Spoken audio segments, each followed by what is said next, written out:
ព្រៃច័ន្ទជោគជ័យគុំអូបីជាន់ខ្មែរអើយក្រោកឡើងរស់រាន់ប្រកាសអាសន្នសៀមប្លន់ដីខ្មែ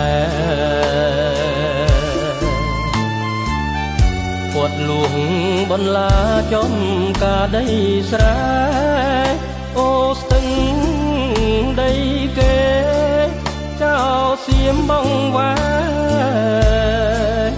កែប្រវត្តិសាស្ត្រមិនឈរនៅស្ងៀមដូចក្មេងនាមដៃយុវជនប្រុសស្រីដំបងនៅដៃវិថីវិញ្ញាណ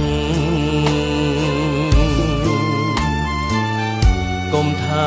ឡើយលួងបនឡាពេញពីរួមគ្នាវាយគៀ